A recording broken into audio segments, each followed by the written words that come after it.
Medes and Persians, which cannot be repealed." Then they said to the king, "Daniel, who is one of the exiles from Judah, pays no attention to you, your majesty, or to the decree you put in writing. He still prays 3 times a day." When the king heard this, he was greatly distressed. He was determined to rescue Daniel and made every effort until sunset to save him. Then the men went as a group to King Darius and said to him, "Remember, your majesty, that according to the law of the Medes and Persians, no decree or edict that the king issues can be changed." So the king gave the order, and they brought Daniel and threw him into the lion's den. The king said to Daniel, "May your God, whom you serve, continually rescue you." A stone was brought and placed over the mouth of the den, and the king sealed it with his own signet ring and with the rings of his nobles, so that Daniel's situation might not be changed. Then the king returned to his palace and spent the night without eating, without entertainment being brought to him, and he could not sleep. At the first light of dawn, the king got up and hurried to the lion's den. When he came near the den,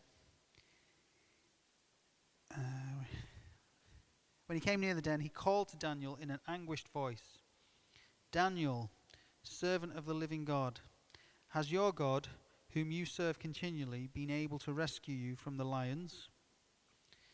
Daniel answered, "May the king live forever. My God sent his angel, and he shut the mouths of the lions. They have not hurt me, because I was found innocent in his sight. Nor have I ever done any wrong before you, your majesty." The king was overjoyed and gave orders to lift Daniel out of the den. And when Daniel was lifted from the den, no wound was found on him, because he had trusted in his God. At the king's command, the men who had falsely accused Daniel were brought in and thrown into the lion's den, along with their wives and children. And before they reached the floor of the den, the lions overpowered them and crushed all their bones. Then King Darius wrote to all the nations and peoples of every language in all the earth, "May you prosper greatly. I issue a decree that in every part of my kingdom people must fear and reverence the God of Daniel. For he is the living God, and he endures forever. His kingdom will not be destroyed. His dominion will never end. He rescues and he saves. He performs signs and wonders in the heavens and on the earth. He has rescued Daniel from the power of the lions." So Daniel prospered during the reign of Darius and the reign of Cyrus the Persian. There we go. So, that's the children's Bible story from when you were little, along with Noah's Ark, drowning the entire human population of the world. But the Bible's a very honest book, and it's not really a kid's book, but it's important that kids learn about God. And let's just give you a bit of background story.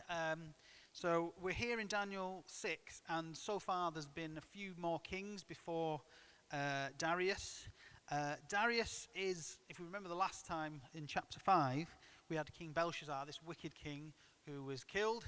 And a lot of people think that it was the Medes and the Persians that invaded Babylon and basically took over Babylon. So Babylon itself was a very large kingdom like that over the Middle East. But then the Persian and Mede Empire was even bigger. And they were invaded themselves by the Medo-Persians. And Darius comes in people aren't 100% certain, but a lot of people think that Darius was appointed as king over Babylon by the Medes and the Persians. And so this Cyrus guy is like the ultimate ruler of the empire, but Darius has been appointed as the kind of ruler over Babylon. And so he's kind of answerable to the ultimate emperor of the empire. So that's it. It's a fairly large empire. But let's look at how Daniel gets into this situation where he is literally being thrown into a den of lions, even though he's done nothing to deserve that. So the situation is, there's a large kingdom. It needs governing. It needs governing efficiently. And so there are these 120 satraps who kind of look after all the kind of the law, the administration of these places. And above them are three people, Daniel and two others. They are called the chief ministers. So in effect, sort of, they've got rule over 40 other officials. And so Daniel's a very important person in this empire, or in Babylon. And he's probably in his 80s by now. He came to Babylon as a teenager, and he's been there and survived and thrived and been promoted to, almost second to the king. And yet he is faithful to God. And Babylon is not known, well, in the Bible, Babylon is often represents as pure evil, doesn't it? The enemy's kingdom, Satan's kingdom, Babylon, where all the wickedness happens. And yet Daniel is able to serve God faithfully in Babylon, which puts the first challenge on us, that actually we are able to serve God faithfully in this world, even though it's not submitted to the rule of Christ. And so you might think, well, I work in a workplace where God isn't put number one. Daniel understands what that's like. There'll be things that he would have to have ruled over and ministered that he didn't agree with. He certainly didn't agree with everything that his colleagues did, and yet he was able to succeed.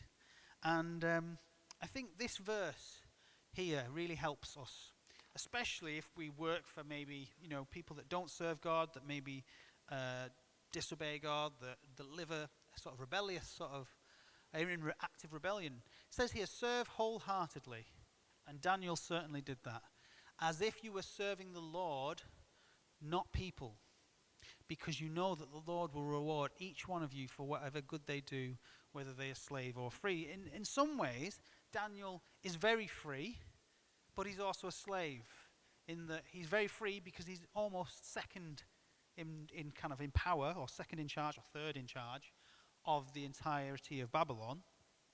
But in some ways he's also a slave because he is a captive from Jerusalem. And yet he is serving God wholeheartedly.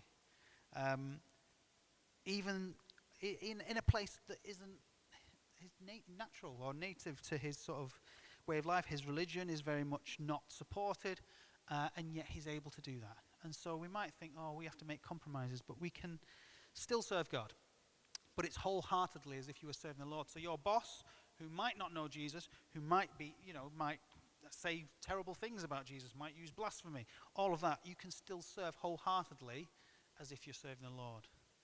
And it says here that Daniel, verse 3, what does it say? Daniel so distinguished himself among the chief ministers and satraps by his exceptional qualities.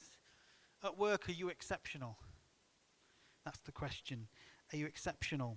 Do you have exceptional qualities?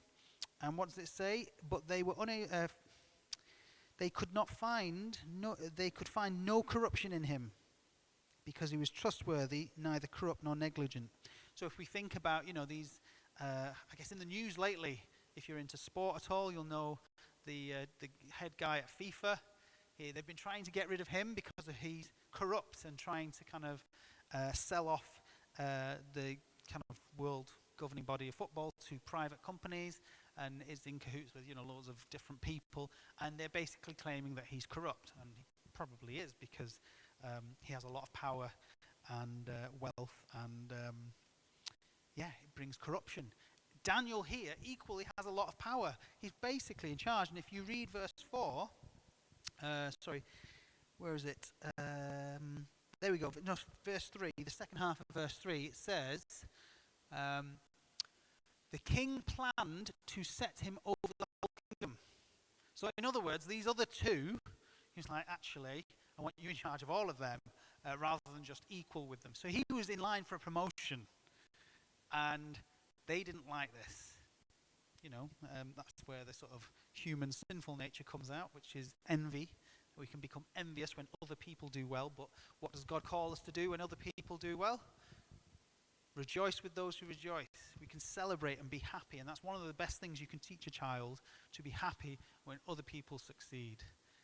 Because actually, if you don't, it kind of can develop sort of envy a sort of self-centered approach, but actually we mourn with those who mourn and we can rejoice with those who rejoice.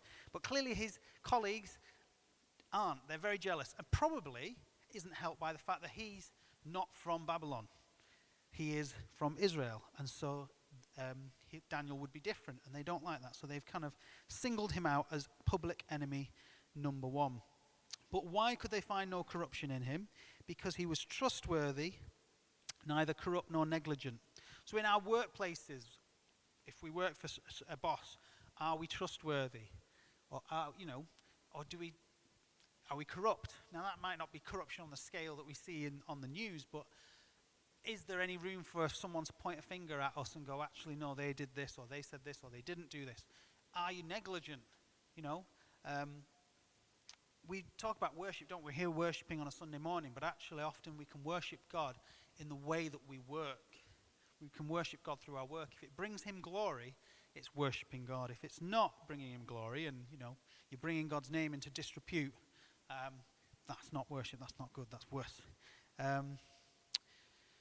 They couldn't find any corruption in him. Now, it doesn't say that he was sinless. Daniel was a human being just like us. He wasn't sinless. He just had no corruption in him in terms of his work and his job. He was trustworthy, and they were unable to pin anything on him. So what did they say? They came to the conclusion, in verse 5, we will never find any basis for charges against this man Daniel unless it has something to do with the law of his God. So they're coming after his faith in God. And ultimately, that's how the enemy will attack us. The enemy won't care if we're kind of doing well in any areas of our life, but actually if we're getting serious about God and we're putting him first, then the enemy will try and attack us through that. It says here, so the chief ministers and satraps went as a group to the king and said, may King Darius live forever. Now remember that, it says, may King Darius live forever. And do they really care about King Darius? All they want is Daniel dead and gone so that he doesn't steal their promotion or he doesn't start telling them what to do. They're envious and they really don't like that and they want to get rid of him. So what do? They butter up the king. Oh, King Darius, live forever. Be careful when people say wonderful things about you. I'm not saying they won't. Hopefully they do all the time. But when they do, just, stay humble. Stay humble. Don't think that you're kind of the best thing since sliced bread, because sometimes people can say things to win you over for their own agenda. And if we are humble and if we're wise, then we'll gladly, humbly accept that praise. But if we are maybe looking for the praise and affirmation of other people because we want people to do that, we can be susceptible to being used or abused by people that don't have our best interests at heart. And so always know who you are. Know that what God thinks of you. And that's really important because they used to try and do that to Jesus. When Jesus was walking this earth, many times these religious leaders or these people would come to Jesus and say wonderful things about him. And if you read, it says that often Jesus knew the hearts of men. And so he didn't trust everything they say because he knew that they were not saying these things because they genuinely believed them, but they were trying to trap Jesus. And similarly here, they are trying to trap the king. It says, O Darius, live forever. The royal ministers, prefects, satraps, advisors, and governors have all agreed that the king should issue an edict. Now this king doesn't know, because he's so susceptible to being praised, he forgets about Daniel. And sometimes, the Bible talks about how pride comes before a fall. And clearly in this case, Daniel isn't the one being thrown to the lion's den, but by his reaction we see that he has fallen for their trap. It says here, we've all agreed that the king should issue an edict and enforce the decree that anyone who prays to any god or human being during the next 30 days except to you, your majesty, shall be thrown into the lion's den. Just because everybody agrees about something doesn't make it right, does it? We know that's not true. Unfortunately, I guess we're in a democracy in this country, which is a good thing, but it can also be a bad thing when people vote for things that aren't good. And so, yeah, just because everybody thinks something is right doesn't mean it is. And often it's very different. You have to swim against the tide. Anyway, they say in verse 8, now your majesty, issue the decree and put in writing so that it cannot be altered. So they knew that Darius ultimately was part of the Medo-Persian empire, where any law, if it's written down, can't be altered. It's not like, I guess, Nebuchadnezzar had ultimate power and authority because he had no one above him. And the problem there wasn't that he would write a law that couldn't be changed. The problem there was that he started to think that he was God himself. Darius doesn't have that issue because he's got the Persian emperor over him, but his problem is he's now being trapped by his own law that he's written, because according to the Persian Empire, you can't change a law even if you're the king. So Darius's power is limited. It says, so that it cannot be altered in accordance with the law of the Medes and Persians, which cannot be repealed. So King Darius put the decree in writing. So he's done a foolish thing. Ultimately, pride and listening to other people's sort of fake praise can lead us down the wrong path and ultimately trap us. So then it says, now when Daniel learned that the decree had been published, where did he go? Did he go to Darius and go, what on earth are you playing at, Darius? Did he go to the other people who'd kind of helped to formulate this plan? And did he call them out and say, what are you playing at? No. He went home to his upstairs room where the windows opened towards Jerusalem. 3 times a day he got on his knees and prayed, giving thanks to his God. Thanks to his God that I'm about to die now. Giving thanks to his God, just as he had done before. That's the key thing, isn't it? Sometimes we only start praying to God when we're in a difficult situation. Whereas Daniel, this isn't a change. This is just saying, this law's been passed that's going to put Daniel to death, but Daniel just does what he always does, which is praying to God.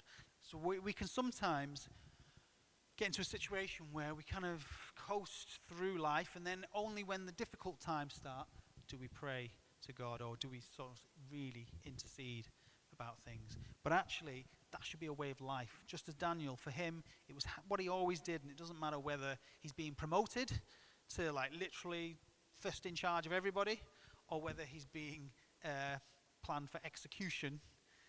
He prays 3 times a day. Does that make sense? So we should always be consistent. We shouldn't let our circumstances dictate our relationship with God. Instead, our relationship with God should determine how we handle circumstances. Anyway, so he learned this. He went home, got on his knees and prayed. And there is a prayer meeting on Friday, just to flag that. Then these men went as a group and found Daniel praying. They went as a group because they needed witnesses. They found Daniel praying, so they knew exactly what they were doing. And Daniel was asking God for help. So who do they go to straight away? They go to the king and spoke to him about his royal decree. And they go. And this sounds very much like Genesis chapter 3, doesn't it? Where the enemy comes in and starts questioning things. He says, did you not publish a decree that during the next 30 days, anyone who prays to any god or human being except to you, your majesty, would be thrown into the lion's den? And the king answered, the decree stands. He still hasn't twigged what's going on. Become very foolish in his pride. In accordance with the law of the Medes and the Persians, which cannot be repealed. And this is the moment where they go, you gotcha. Then they said to the king, Daniel, who is one of the exiles from Judah. So that's a big deal to them. That's what they see. They see Daniel and they call him an exile from Judah. So they've got that against him. Pays no attention to you, your majesty, or to the decree you put in writing. He still prays 3 times a day. When the king heard this, he was angry with Daniel. No, suddenly the pennies dropped, and he is greatly distressed because he's realized what this means. He was determined to rescue Daniel. He loves Daniel. He thinks Daniel's brilliant. He wants to put him in charge of everything, and yet his pride and foolishness of the praise and glory that he's received from all these people has kind of just made him do such a foolish thing. let's see what it says. He was determined to rescue Daniel and made every effort until sunset to save him. Probably to do with the law. He probably, I was going to say he called up, but obviously they didn't have telephones then, but he would have sent messengers to all the people above him going, what can I do? Is there any sort of legal loophole? He'd have had his best solicitors on speed dial. Is there any way, any technicality, anything I can do to undo this foolishness? You know, he suddenly realized what had happened, and basically he got nowhere. The sunset, which I assume was some sort of legal time frame, when the sun's set, that's it, a day is over. And basically he had worked right till the very end to find a way to undo what he's done. And they couldn't. So, where is it? Yeah, he made every effort until sunset to save him. Verse 15, then the men went as a group to King Darius and said to him, remember, your majesty, that according to the law of the Medes and Persians, no decree or edict that the king issues can be changed. Just a reminder. So they know exactly what they're doing. They're very wicked people.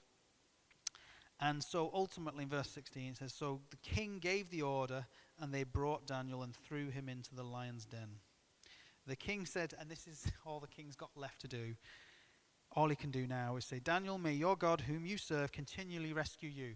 I've been completely stupid and foolish, and I've put you in this situation, so it's over to God now to rescue you. And a stone was brought and placed over the mouth of the den, and the king sealed it with his own signet ring. How foolish and stupid must he have felt doing that to the guy he was planning to put in charge. Completely betrayed by his own nobles. Anyway, so Daniel's situation might not be changed. Then the king returned to his palace and couldn't sleep. Because I couldn't sleep if I just, put one of my best employees or friends or whatever, and I'd just signed their death warrant, and you wouldn't sleep very well, would you? So yeah, Darius doesn't sleep at all. He doesn't eat. He doesn't drink. No entertainment. And then first thing in the morning, verse 19, he gets up and hurries to the lion's den. He has some faith in God, doesn't he, at this point? Because he goes, I've been stupid, but maybe God will save him. He called to Daniel in an anguished voice, Daniel, servant of the living God, has your God, whom you serve continually, been able to rescue you from the lions? And here we go. Daniel answered, may the king live forever. Where have we heard that before? So it's not about what is said. People can say, oh, may the king live forever. It's the heart behind it and the people saying it.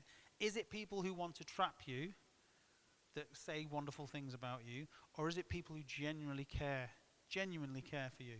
So they might say exactly the same things, but it's the heart that's behind it that matters. So don't be taken in, when you're listening to people, wherever it is, whether it's in church or outside, if people are saying wonderful things to you, just consider it, gratefully thank them, but don't let that have influence over you, especially if it's from the wrong people with the wrong motives and the wrong heart. They say exactly the same thing. Then he says, my God sent his angel, and he shut the mouths of the lions. They have not hurt me, because I was found innocent in his sight, nor have I ever done any wrong before you, your majesty. The king was overjoyed and gave orders to lift Daniel out of the den. And when Daniel was lifted from the den, no wound was found on him, because he had trusted in his God. Now it wasn't just chance that these lions were just not hungry, because these were lions that were literally trained and prepared for this very job. And if you wanted a set of lions to actually kill someone, you're not going to feed them till they can't eat anymore. So these lions were very, very hungry, and yet they didn't even open their mouth. Not a single, they didn't even have a little nibble. Daniel, he says there was no wound was found on him, because he had trusted in his God. Not because he was super strong and could wrestle lions and stuff like that, but literally because he trusted in his God. So then this is what happens, and this is where everything gets flipped on its head. At the king's command, the men who had falsely accused Daniel were brought in and thrown into the lion's den, along with their wives and children. And before they reached the floor of the den, the lions overpowered them and crushed all their bones. So they hadn't even hit the floor of this den, and they were dead. Whereas Daniel spent the whole night there, and not a single wound was on him. So it's a complete grace and mercy of God on Daniel there. Then what happens? Then King Darius wrote to all the nations and peoples, every language in all the earth. All the earth. So through Daniel's obedience, to not compromise, to not bow down and worship the king, but to continue praying and worshipping the God of Israel, this is what happens. God is glorified at the end of it. It says, it issues a decree in every part of my kingdom. People must fear and reverence the God of Daniel. Now, I'm not saying this is the way to get people to follow God. You can't kind of force people to follow God. It has to be a choice of the heart. But ultimately, the news of Daniel's miraculous escape and rescue from the lion's den is published in every language all across the whole world. You know, Daniel could have, like many times before with, Shadrach, Meshach, and Abednego and the furnace, he could have thought, you know what, it's only 30 days, I'll worship the king for 30 days, and then I'll get my promotion as ruler of Babylon, and then I'll be able to do good and really serve and glorify God. He could have thought like that, couldn't he? He could have thought, you know what, I can help God here, I'll get out of this. But no, instead, he was willing to sacrifice not only the promotion, but his whole life. He was willing to put that and lay that crown down, and as a result, God lifts him up. The Bible's very clear that if we humble ourselves and we kind of we try to save our and surrender our lives, God lifts us up. But if we exalt ourselves, or if we try to save our own lives, God brings us low. And so Daniel is an amazing example of that, and he's done that. And as a result, this wonderful thing, it says, for he is the living God. Every people of every language of all the earth know about Daniel's story and know that God is the living God, not just a false God or a dead God or anything like that. He is the living God, and he endures forever. His kingdom will not be destroyed. His dominion will never end. He rescues and he saves. He performs signs and wonders in the heavens and on earth. He has rescued Daniel from the power of the lions. So Daniel prospered during the reign of Darius and the reign of Cyrus the Persian. And so ultimately, God receives all the glory. And this story slightly foreshadows what Jesus does. Obviously, Daniel isn't Jesus. He isn't sinless. However, he was not, it's very similar to Jesus. He has these enemies, these leaders that don't like his threat to their kingdom or their rule or power or their control or their prestige, and so they plot to have him killed. Daniel, just like Jesus, there was no corruption found in him. It doesn't say there's no sin in Daniel. Daniel was a sinner, but there was no way that they could get him without sort of twisting things and kind of conspiring against him and changing the laws and all of that sort of thing. He was condemned to death, and then he was put into a tomb, but in this case it's a den of lions, but a stone is rolled over. But these mouths of these lions are not open. Now, unlike Jesus, Daniel didn't die, but Jesus did die. He actually defeated death. Daniel avoided death through the power of God, but Jesus went even further and even died, but then defeated death by rising again. And we can aspire to be like Daniel, but ultimately we need Jesus to help us and save us, because we are all in need of a Savior. And Jesus is able. I mean, if we can get that second to last song, I think it is, that we sang today. Could we just have a quick look? It's kind of spoke to me. If we keep going. No, it's come to the... yes, there we go. Oh, come to the altar, it says. So, the altar is where we offer our sacrifices to God, and ultimately there isn't a sacrifice that we can give to God. Jesus is our perfect sacrifice. But it says that here, the Father's arms are open wide. And when we were singing that, I was just thinking about this verse and this chapter, about how normally it would be the lion's mouths that are open wide to devour us. The Bible says that the enemy is like a roaring lion looking for someone to devour. And in this case, these people and the lions were looking for someone to devour, but the mouths of the lion were completely closed.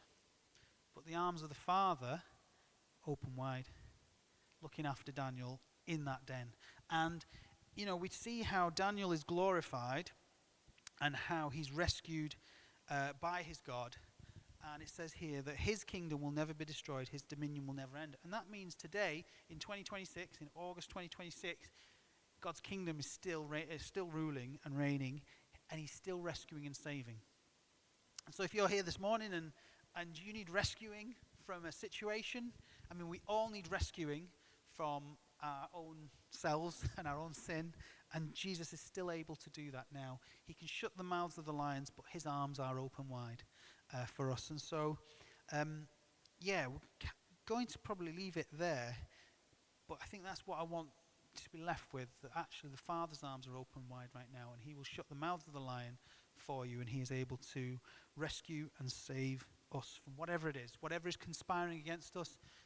It might be something of our own foolishness. We might be like King Darius, and we've made foolish choices because we've pursued things in our pride that we think are good for us, what everyone worshipping us, or it could be the deception of wealth, it could be a relationship that we've messed up, or whatever it could be that we've done in our foolishness and our pride. God can rescue us from that. It might be that we're faithfully serving God, and that comes with opposition and people trying to get us in trouble.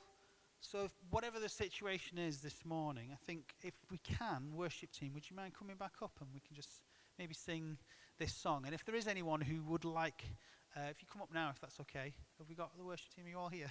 If you come up, I think if you wouldn't mind, if we could sing this song, and if you do want any prayer, if you want to be, if you've not been a Christian and you want to give God your life and just say, actually, I need rescuing, and his arms are open wide this morning, and he can shut the mouths of the enemy in your life, whatever he's trying to do. And if you'd like some prayer, then please just do, whilst the worship's going on, come to the front, and I'd like to pray.